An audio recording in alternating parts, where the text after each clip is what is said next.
இயக்குனர் பாரதிராஜா அவர்களுடைய இழப்பு இந்த திரைத்துறைக்கு ஒரு மாபெரும் இழப்பு. அவர் துறையில இமாலய சாதனை புரிந்திருக்கிறார் அப்படிங்கிறது எல்லாருக்கும் தெரியும். எந்த விஷயமா இருந்தாலும் தானே இறங்கி செய்வார். என்னுடைய முதல் படம் நான் இந்த திரைத்துறைக்கு வந்ததுக்கு முக்கியமான காரணம் பாரதிராஜா அவர்கள். முதன்முறை அந்த வாய்ப்பு வேண்டாம்னு சொன்னேன். அடுத்த வாட்டி வந்த பொழுது கட்டாயம் புதுநெல்லு புதுநாத்து படத்தின் போது ஒவ்வொரு சின்ன நடிப்பு நுணுக்கங்களும் சரி, படத்தில் ஏதாவது ரிஸ்க் எடுக்கணும்னாலும் சரி, என்னுடைய அதில் ஒரு பாடல் இருக்குது, கருத்து மச்சான்ற பாடலில் முதல்ல அது பிகினிங்கில் கிணத்துக்குள்ளேருந்து வரணும், ஒரு கேணிலேருந்து வர்ற மாதிரி ஒரு ஷாட் இருக்குது. கிணத்துக்குள்ளேருந்து வரணுமா அப்படின்னு ரொம்ப பயந்தேன் நான்.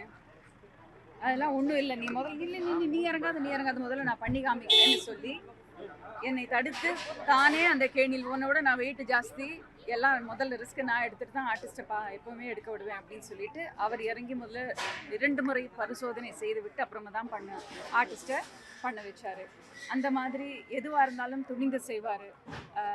நடிப்பு மேலே, அது தன்னுடைய தொழில் மேலே, அவர் டைரக்ஷன் மேலே அப்படி ஒரு பேஷனாக எடுத்து பண்ணுவார். அவ்வளோ பேஷனட்டாக ஒர்க் பண்ணுவார். அவருடைய ஹீரோயின்கள் எல்லாருமே பிரபலமாக இருக்காங்க. எல்லாருக்கும் அருமையான கேரக்டராக இருக்கும். ஒரு சின்ன வேஷம் அந்த படத்தில் அவரோட படத்தில் இருக்காங்கன்னாலும் அவங்களுக்கு ஒரு பெரிய முக்கியத்துவம் வாய்ந்த கேரக்டராக தான். அதிலிருந்து அவுட்டோர்ஸ் எடுத்துகிட்டு வந்தது அவர் தான் அப்படின்னு எல்லாரும் சொல்லும்போது ரொம்ப பெருமையாக இருந்துச்சு. இந்த மாதிரி ஒரு பெரிய ஒரு டைரக்டர் கையால் இன்ட்ரடியூஸ் ஆகின்னு நினைக்கும் போது ரொம்ப பெருமையாக இருந்தது. ஸோ புதுநெல்லு புதுநாத்துக்கு அப்புறமா நான் அப்பனும் மாத்தாளும் அவருடைய இன்னொரு சீரியல் டைரக்ட் பண்ணார். அப்பவும் நான் முதல் படத்தில் பார்த்த மாதிரியே அதே உத்வேகத்தோடு, புத்துணர்ச்சியோடு, உற்சாகத்தோடு எல்லாருக்கும் நடிப்பு சொல்லி கொடுத்து அப்படியே பம்பரமாக ஓடுவார். இந்த ஷாட்டுக்கு அங்கே ஓடணும், கேமராவும் சரி, கேமரா எடுத்துகிட்டு ஓட சொல்லுவார், கூடவே ஓடுவார். அந்த மாதிரி ஒரு உழைப்பாளியை பார்க்கறது ரொம்ப ரொம்ப கஷ்டம். அவருடைய நீண்ட பயணம் வெற்றிகரமாக இருந்தது. கடைசியில் கொஞ்சம் உடம்பு சரியில்லாமல் இருந்தது, ரொம்ப வருத்தமாக இருந்தது. இன்னைக்கு திடீர்னு மறைந்து போயிட்டார் அப்படின்னு கேட்கும்பொழுது ரொம்ப ரொம்ப வருத்தமாக இருக்குது.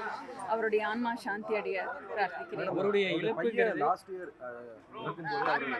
மனோஜ் அவர்களுடைய இழப்புக்கும் வந்திருந்தேன். ஆமாம், அப்போதான் மீட் பண்ணேன். கஷ்டமாக இருக்கும் சில ரொம்ப தெரிஞ்சவங்களை பார்க்குறதுக்கு. ஸோ ரொம்ப வருத்தமாக இருந்துச்சு.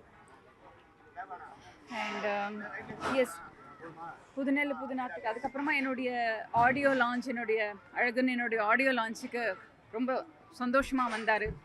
அவரே நிறைய விஷயங்கள் என்னை பற்றி அன்றைக்கி அந்த மேடையில் பேசினதெல்லாம் இன்னும் என் காதில் ஒலிச்சிக்கிட்டே இருக்குது. அப்புறம் மாதிரி ஒரு எந்தூசியாஸ்டிக் பர்சன் பார்க்குறது ரொம்ப ரொம்ப கஷ்டம். அண்ட் ஜனனிக்கு அவரோட மனைவிக்கும் ஜனனிக்கும் என்னுடைய ஆழ்ந்த இரங்கல்களை தெரிவிச்சுக்கிறேன். மனோஜ் அவர்களுடைய மனைவிக்கும் குழந்தைகளுக்கும் சேர்த்து அவங்க எல்லாருக்குமா என்னுடைய ஆழ்ந்த இரங்கல்.